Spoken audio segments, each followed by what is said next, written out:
Hello guys, welcome back. Spectrum IS class brought by Mobisala, code SPEC 6075, anthropology देख रहे हैं आप। Physical anthropology कल या पिछले वीडियो में इंट्रोडक्शन हुआ था, जिसमें उद्विकास के कॉन्सेप्ट के बारे में बताया गया था। क्वेश्चन का जो नेचर होता है कि उद्विकास से आप क्या समझते हैं, इस संदर्भ में लेमार्क के द्वारा दिए गए सिद्धांत की चर्चा करें, व्याख्या करें। उसी पैटर्न को लेकर हम आज लेमार्कवाद को स्टडी करेंगे।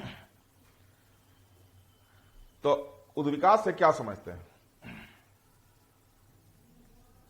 तो कल बताए थे कि सरल से जटिलतम जीव के निर्माण की प्रक्रिया, और वो जीव नए वातावरण में अपने को सामंजस्य स्थापित करता है, अनुकूलन स्थापित करता है, एडप्टेशन करता है, तो वो प्रक्रिया उद्विकास कहलाता है। अब ये उद्विकास होने के लिए कुछ कंडीशन होते हैं, शर्त होते हैं। तो हम पॉइंट आउट कर दिए हैं कि पहला कंडीशन है कि वातावरण को हमेशा परिवर्तनशील होनी चाहिए।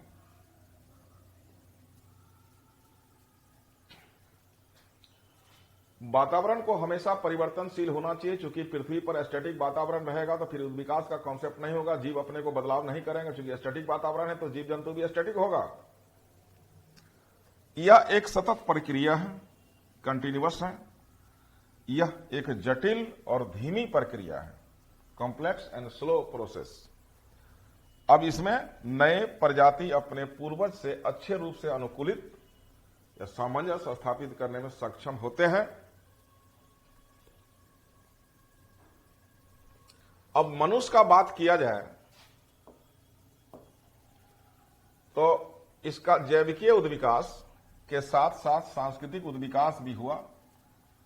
पिछले वीडियो में ये जारी है चर्चा, जिसे सामूहिक रूप से जैव सांस्कृतिक उद्विकास, बायो कल्चरल इवोल्यूशन के रूप में हम जानते हैं।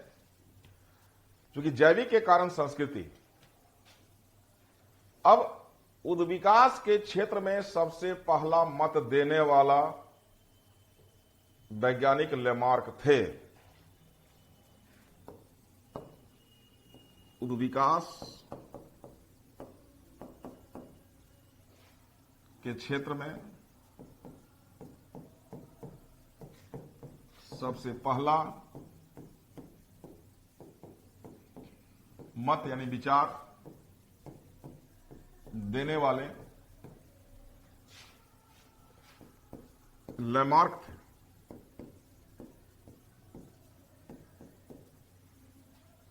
लेमार्क एक फ्रांसीसी उद्विकासी वैज्ञानिक थे। 1809 में उन्होंने अपनी प्रसिद्ध पुस्तक फिलोसॉफिक जूलॉजिक, ये फ्रेंच भाषा में लिखा हुआ है, जिसका इंग्लिश मीनिंग होता है फिलोसफी ऑफ जूलॉजी, में अपने विचार को रखा। 1809 का समय है जब दुनिया जो है ऑर्थोडॉक्स था, धार्मिक कट्टरता, कर्मकांड से ओतप्रोत था। और उस समय लेमार्क अपना वक्तव्य एक साइंटिफिक तरीके से देते हैं। उस समय न साइटोलॉजी था, न जेनेटिक्स था, लेकिन उसके बाद भी इनके कई पॉइंट जो हैं वो आज भी प्रासंगिक हैं, जिसको हम लोग देखेंगे। फिलोसॉफिक जूलॉजिक में लेमार्क अपने वक्तव्य को देते हैं। अब उसने उस वक्तव्य को जो दिया, उसको एक जगह हम समराइज करेंगे।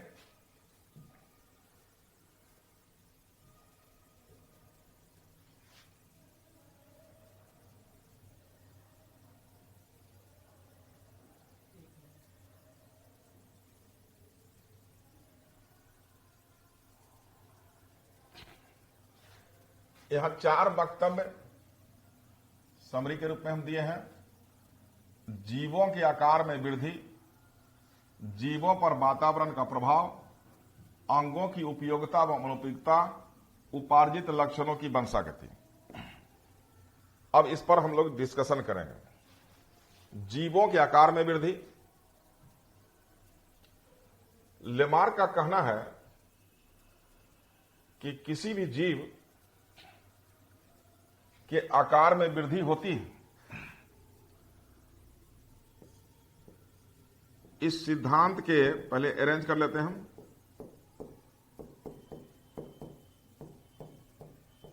प्रमुख बिंदु हैं। पहला, जीवों के आकार में लगातार वृद्धि।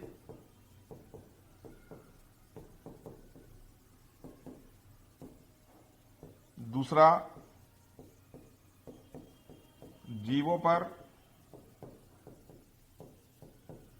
वातावरण का प्रभाव। तीसरा, अंगों की उपयोगिता एवं अनुपयोगिता, use and disuse of organ. और चौथा, उपार्जित लक्षणों की वंशागत, इनहेरिटेंस ऑफ एक्वायर्ड कैरेक्टर। एक एक पॉइंट को लेकर हम बढ़ेंगे।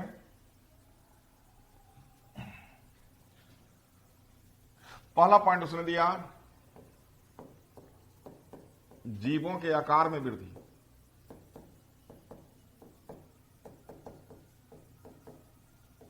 लेमार्क का कहना था कि उद्विकास के क्रम में जीव जंतु के आकार में, साइज में उत्तरोत्तर वृद्धि हुई है और इसका कारण उसने आंतरिक बल या इंटरनल फोर्स बताया कि लगातार वृद्धि होती है और इस लगातार वृद्धि का कारण इंटरनल फोर्स, आंतरिक बल को बताया। तो हम देखा जाए कि आर्की बैक्टीरिया से लेके prokaryote, eukaryote, animal, plant, protozoa, Porifera से लेकर कॉर्डेट, वर्टिब्रेट से लेकर फिश, एम्फीबिया, रेप्टालिया, बर्ड्स, मैमल्स तक हम जाएंगे तो वाकई आकार में वृद्धि दिखाई दे रहा है। लेकिन हर जगह ऐसा नहीं है। इसका कमेंट भी हुआ, यदि ऐसा रहता तो आज के डेट में डायनासोर से भी बड़े बड़े जीव होते। लेकिन एक हद तक सही है कि हाथी तो है, व्हेल तो है, बड़े जीव हैं। पहले छोटे, एक कोशिकीय सूक्ष्म जीव का विकास हुआ, तब उत्तरोत्तर कंजेक्यूटली जो है अगला जीव विकसित होते चला गया। तो कुछ वक्तव्य इनका सही है, लेकिन कमेंट है कि हमेशा यह लागू नहीं होता है। दूसरा वक्तव्य है इनका कि जीवों पर वातावरण का प्रभाव।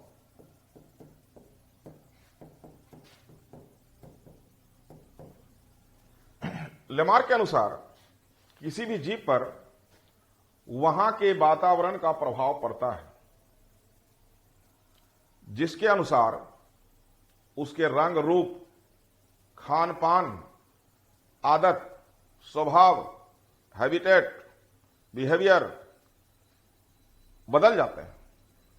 जैसे उदाहरण स्वरूप कि गर्म प्रदेश में रहने वाले निवासियों के त्वचा के रंग काले होते हैं, क्योंकि अधिक गर्मी और रेडिएशन के कारण त्वचा में उपस्थित काले रंग का मेलानिन पिगमेंट की मात्रा बढ़ जाती है।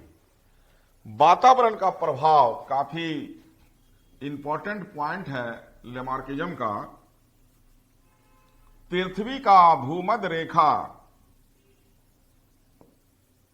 नॉर्थ साउथ मान लिया जाए, सूर्य का किरण सीधा ज्यादा देर तक पड़ती है, जिसके कारण यहां का टेम्परेचर बढ़ जाता है।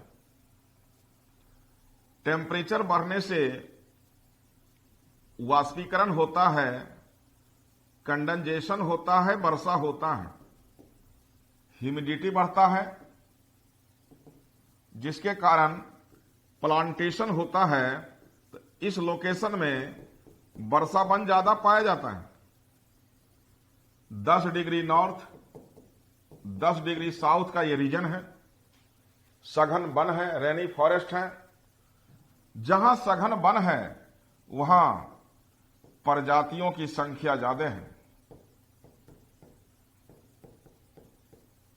प्रजातियों की संख्या अधिक होने से आहार श्रृंखला, फूड चेन लंबा होता है। यहां का आहार श्रृंखला में 5 कंज्यूमर तक जा सकते हैं, फर्स्ट, सेकंड, थर्ड, फोर्थ, 5। आहार श्रृंखला लंबा होगा तो जीव जंतु का संख्या बढ़ जाएगा। जीव जंतु का संख्या बढ़ जाएगा तो जैव विविधता यानी बायोडायवर्सिटी ज्यादा होगा। ये जो भूमध्य रेखीय प्रदेश है, पृथ्वी पर सर्वाधिक जैव विविधता वाला क्षेत्र है। यहां पूरे प्रजाति के लगभग 50% प्रजाति निवास करते हैं, इसलिए ऐसे स्थल को हॉट स्पॉट कहते हैं। विश्व में कई हॉट स्पॉट का खोज किया गया है। भारत में 4 हॉट स्पॉट स्थल हैं।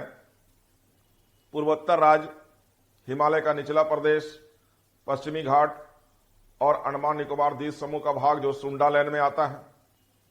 यहां जैव विविधता ज्यादा पाया जाता है।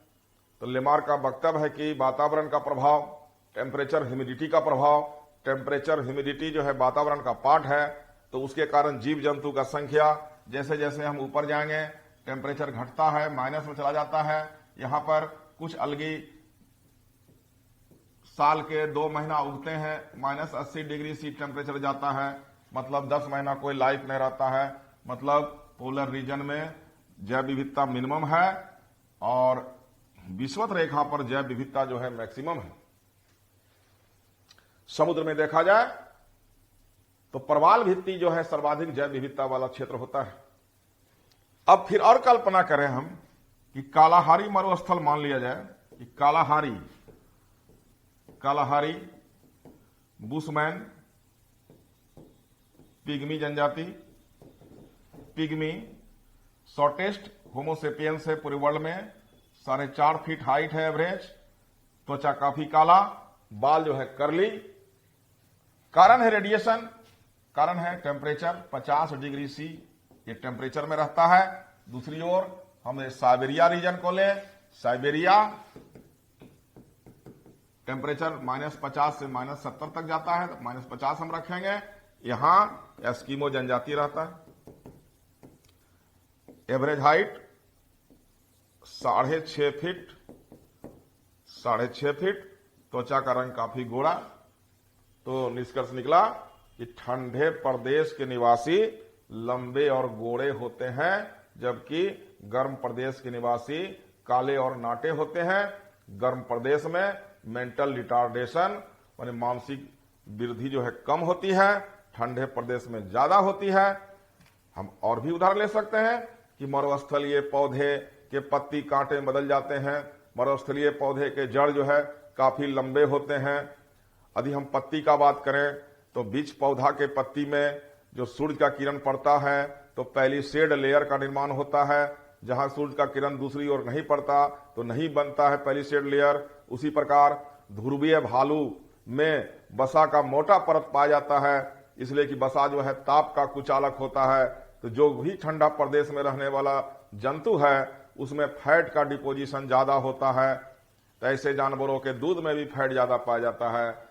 तो इस तरह से हम देखते हैं कि जैसा जो है क्लाइमेटिक कंडीशन है, जैसा जो है इन्वायरमेंटल कंडीशन है, टेम्परेचर है, ह्यूमिडिटी है, मिट्टी का संरचना है, उस आधार पर जीव जंतु जो है अपने रंग, रूप, स्वभाव, स्ट्रक्चर को बदल लेते हैं और उस वातावरण से सामंजस्य स्थापित करने का प्रयास करते हैं। यानी जीव जंतु पर वातावरण का प्रभाव पड़ता है, ये लेमार्क ने बोला था। लेकिन आज के डेट में हम जो है मानव पर्यावरण भी पढ़ते हैं, तो मानव पर्यावरण में हम सामाजिक पर्यावरण देखते हैं। तो किसी मानव के बौद्धिक विकास में उसके सामाजिक और पारिवारिक जो है पर्यावरण यानी माहौल का प्रभाव पड़ता है, ये लेमार्क का कहना है। और यदि हम एजुकेशनल जाते हैं तो शैक्षणिक संस्था का भी प्रभाव हमारे दिमाग के डेवलपमेंट पर पड़ता है, जिसको हम आर्टिफिशियल इंटेलिजेंसी के रूप में देखते हैं। तो इस प्रकार माहौल यानी वातावरण जो आज की डेट में आ गया, तो वातावरण एक वर्ड है, पर्यावरण एक वर्ड है जो कई क्षेत्र में यूज होता है कि political environment, economical environment, social environment. तो उसी प्रकार से ज्योग्राफिकल इन्वायरमेंट, लेकिन सोशल इन्वायरमेंट में भी ये फैक्ट्स लागू हैं कि हमारे जो बौद्धिक क्षमता है, बुद्धि का विकास है, आसपास के माहौल पर, वातावरण पर प्रभाव पड़ता है, यानी ये संस्कृति को प्रभावित करता है। तो जैविक और सांस्कृतिक का मुद्दा यहां भी लागू हो जाता है। तो ये लेमार्क का दूसरा वक्तव्य था। लेमार्क का तीसरा वक्तव्य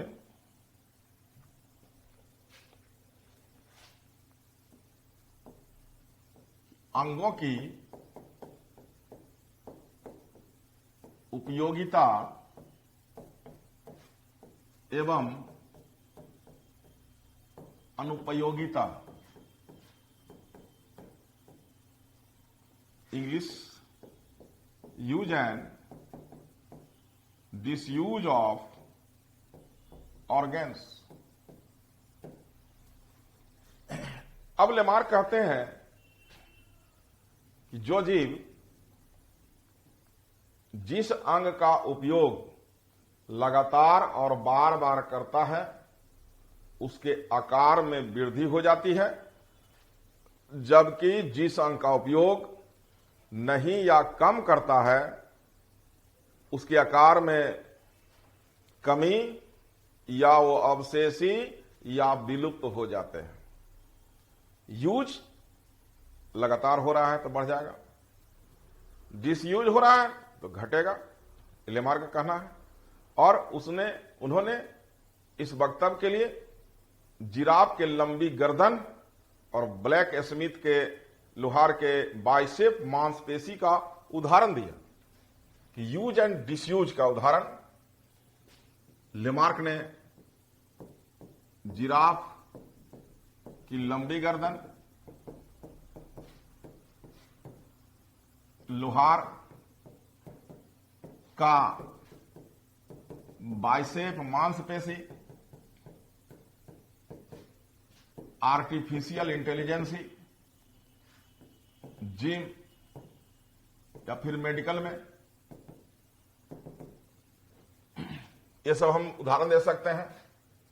तो जिराफ के बारे में देखें कि जिराफ, घोड़ा, जेब्रा का एक ही पूर्वज था, इओहिपस। ये घास खाते थे,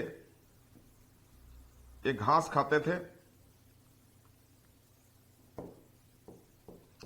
ज्योग्राफिकल चेंजिंग हुआ कि घास का मैदान खत्म हो गया, झाड़ी बुशेज बचा, तो अब ये झाड़ी खाने लगा तो अपने गर्दन को थोड़ा लंबा किया। एक बार और ज्योग्राफिकल चेंजिंग हुआ कि ऊंचे ऊंचे वृक्ष बच गए। अब ये अपने गर्दन को और लंबा किया, अगला पैर लंबा किया और वृक्ष खा के अपना जीवन निर्वाह किया। जिराफ के गर्दन के हड्डी की लंबाई बढ़ गई हड्डी का बार बार यूज करने से, लेकिन हड्डी का संख्या नहीं बढ़ा। किसी भी स्तनधारी के गर्दन में सर्वाइकल बोन, गर्दन के हड्डी की संख्या 7 होती है। जिराफ में भी 7 है, हम लोग में भी 7 है, चूहा में भी 7 है। तो उस हड्डी का बार बार कई जनरेशन तक यूज हुआ, हजारों साल में वो हड्डी जो है परमानेंट लंबा हो गया। तो जिराफ के लंबा गर्दन का उदाहरण जो है लेमार्क ने दिया। दूसरा, लोहार का बाइसेप मांसपेशी, कि लोहार जो भांति चलाता है, ये वाला बाइसेप है, नीचे वाला ट्राइसेप, ये ज्यादा विकसित होता है। हम एक्सरसाइज करते हैं जिम में तो हमारा मसल्स डेवलप हो जाता है। जिस प्रकार हम एक्सरसाइज करके अपने मांसपेशी को बढ़ा सकते हैं, उसी प्रकार अब एक्सरसाइज करके हम दिमाग को भी बढ़ा सकते हैं। दिमाग का सेरिब्रम जो है इंटेलिजेंसी, मेमोरी, थॉट, स्पीच को नियंत्रित करता है। तो हम बार बार इसका प्रैक्टिस करें तो ये पावर बढ़ेगा। इसी को आर्टिफिशियल इंटेलिजेंसी कहा जा सकता है।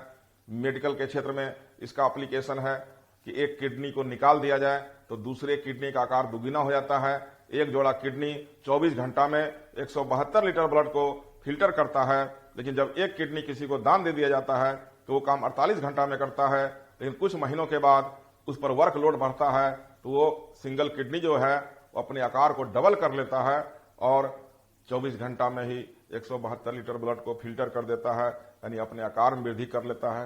यदि हमारा हड्डी टूटता है तो हम एक्सरसाइज करते हैं कारण कि जो टेंडन और लिगामेंट है उसका विकास तेजी से हो, यानी यूज और डिसयूज। तो यूज करेंगे तो विकसित होगा, नहीं करेंगे उसका आकार घटेगा, रूडिमेंट्री होगा, अवशेषी होगा, वेस्टिजियल होगा। तो नहीं करेंगे, यानी डिसयूज का जो उदाहरण है कि सांपों में पैर नहीं, सांपों में पैर नहीं होते, मनुष्य के अवशेषी अंग, वेस्टिजियल ऑर्गन, मनुष्य के अवशेषी अंग।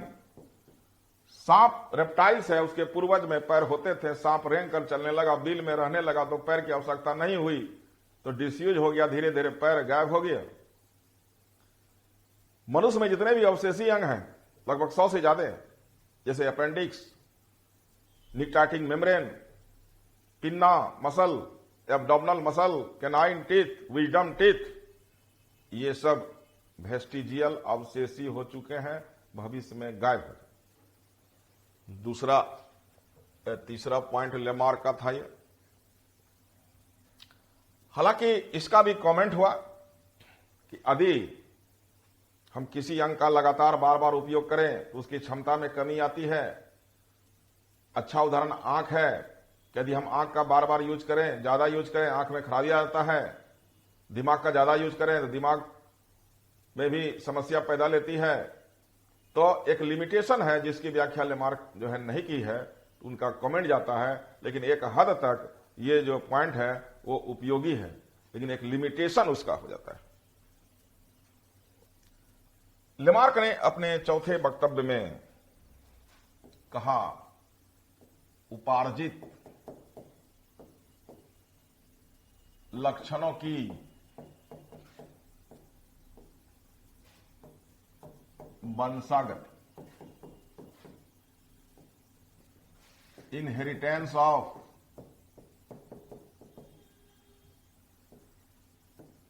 एक्वायर्ड कैरेक्टर्स, कि जीव जंतु अपने जीवन काल में जो लक्षण ग्रहण करते हैं उसके कुछ भाग, कुछ परसेंट अगले पीढ़ी में चले जाते हैं, जिससे अगला पीढ़ी में कुछ परिवर्तन आ जाता है। और यह प्रक्रिया यदि कई पीढ़ी तक होता रहे, हजारों जनरेशन तक होता रहे, तो काफी ज्यादा बदलाव आएगा और वो एक नया जाति में, स्पेसीज में कन्वर्ट हो जाएगा, यानी पुराने प्रजाति से ही नया प्रजाति बनेगा। कारण था वेरिएशन, यानी विभिन्नता, और विभिन्नता होने का कारण था वातावरण में परिवर्तन। यानी पहला कॉन्सेप्ट में दिखाया गया था कि उद् विकास के लिए शर्त जो है वो वातावरण जो है उसमें परिवर्तन होना चाहिए और जीव जंतु नए वातावरण में अनुकूलित होना चाहिए। जो अनुकूलन स्थापित करता है, यानी वो अंग में परिवर्तन करेगा, कुछ अंग को गायब कर देगा, कुछ नए अंग का निर्माण करेगा, और वो पीढ़ी में, वंश में, इनहेरिटेंस में चला जाएगा, तो नया प्रजाति जाति का निर्माण कर देगा। तो उपार्जित लक्षणों की वंशागति लेमार्क ने दिया। लेकिन इसका भी कमेंट हुआ कि हर वातावरण से होने वाला परिवर्तन जो है वो आनुवांशिक नहीं होता है, कि इन्वायरमेंटल इफेक्ट जो है वो हमारे बॉडी सेल को जो है इफेक्टिव करता है, जर्म सेल को नहीं करता है। लेकिन नव लेमार्क बाद में ये प्रूफ करने का प्रयास किया गया है कि कुछ इन्वायरमेंटल जो इफेक्ट है वो जर्म सेल को, जनन कोशिका को परिवर्तित करने में सक्षम होता है, जो अगली पीढ़ी में परिवर्तन लाने में भूमिका निभाता है। इस प्रकार लेमार्क जो है अपने वक्तव्य दिए कि वातावरण बदलता है, प्रजाति बदलता है, जाति बदलता है, उद्विकास की प्रक्रिया होती है, लेकिन इनका कमेंट हुआ और इसके बावजूद भी लेमार्क का सिद्धांत आज भी मेडिकल टेक्नोलॉजी में, एजुकेशन में, फिजिकल फिटनेस बनाने में किया जाता है। यानी इनका सिद्धांत आज भी प्रासंगिक है और इनके अनुयायियों ने इन सारे आलोचनाओं को हटाकर एक नए सिरे से प्रस्तुत करने का प्रयास किया, जिसे नव लेमार्कवाद कहा जाता है।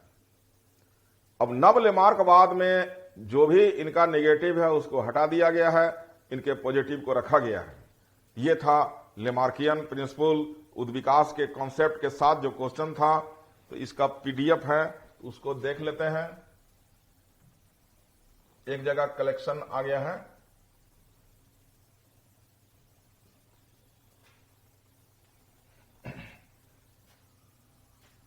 बुक फिलोसफिक जियोलॉजिक है, फर्स्ट इवोल्यूशनरी थ्योरीज ने दिया था। इंपॉर्टेंट पॉइंट 4 लिए हैं, तो उस इंपॉर्टेंट पॉइंट को डिटेल कर दिया गया है कि जीवों के आकार में वृद्धि, जीवों पर वातावरण का प्रभाव,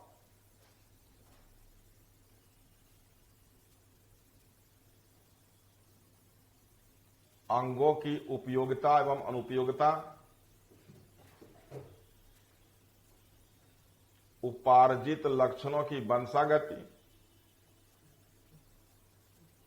निष्कर्ष है कंक्लूजन कि इस प्रकार पृथ्वी पर पुराने प्रजातियों से ही विभिन्न प्रकार के नए प्रजातियों का निर्माण संभव होता है, जिसे उद्विकास कहते हैं। जीवों में जरूरत के अनुसार ही नए अंग का निर्माण या पुराने अंग का अवशेष बन जाना होता है। अतः लेमार्क के उपयुक्त व्यक्तियों के द्वारा उद्विकास की प्रक्रिया को समझने में महत्वपूर्ण योगदान दिया है। वर्तमान समय में लेमार्कवाद का उपयोग चिकित्सा, विज्ञान, शैक्षणिक सुधार तथा शारीरिक फिटनेस के क्षेत्र में हो रहा है। आलोचना को एक जगह कर दिया गया है।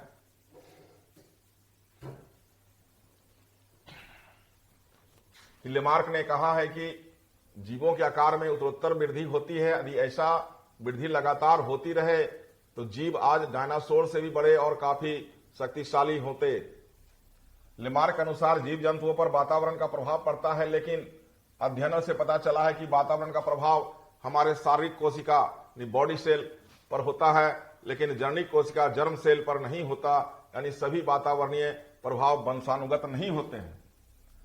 अगला कमेंट है कि लेमार्क अनुसार जीवन के अस्तित्व बचाए रखने के लिए जरूरत अनुसार नए अंगों का विकास होता है। यदि ऐसा होता तो वर्तमान में जीवों के पास अनेकों अंग होते।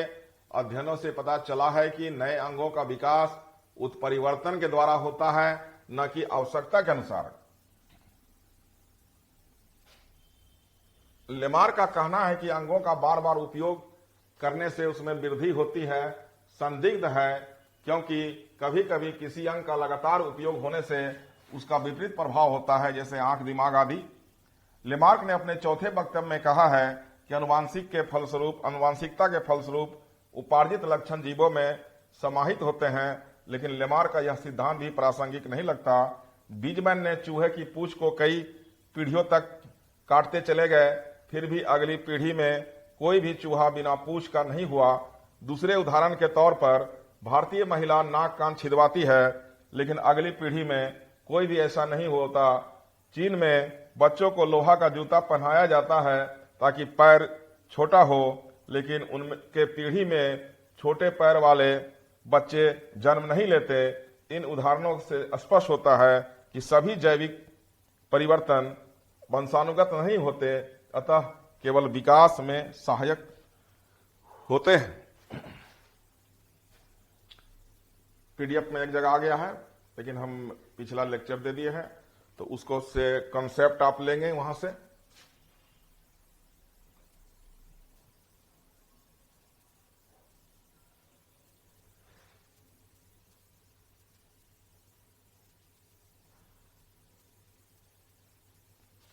उद्विकास क्वेश्चन जो है,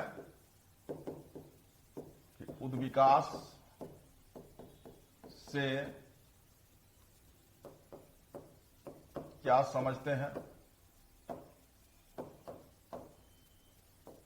इस संदर्भ में लेमार्क द्वारा दिए गए सिद्धांत की चर्चा करें। उद्विकास का कंसेप्ट पिछले वीडियो में भी है, यहां भी दिया गया।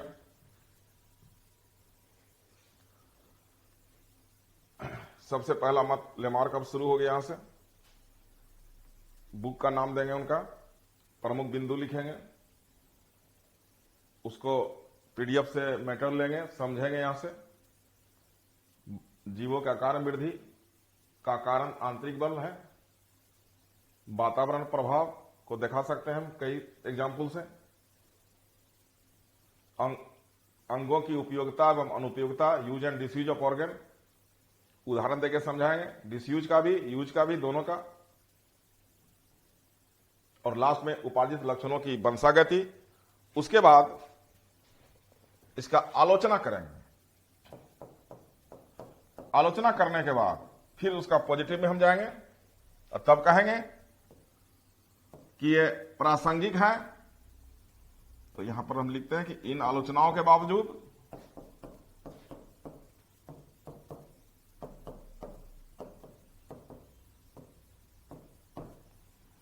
इनका सिद्धांत आज भी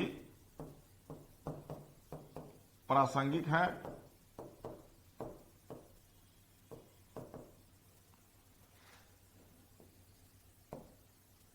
इसके बाद इनका जो भी पॉजिटिव व्यू था, नवलेमार्कवाद, नवलेमार्कवाद अवधारणा प्रस्तुत हुई। अब नवलेमार्कवाद पर शॉर्ट नोट होता है, उसको अलग से देखेंगे। आज हमने लेमार्कवाद पर चर्चा किया, उम्मीद है कि आपको समझ में आया होगा। उद्विकास चल रहा है, अगले क्लास में नवलेमार्क पर हल्का लेंगे हम लोग। फिर डार्विनवाद एक अच्छा टॉपिक है, प्रक्रिया आगे बढ़ेगा। जय हिंद।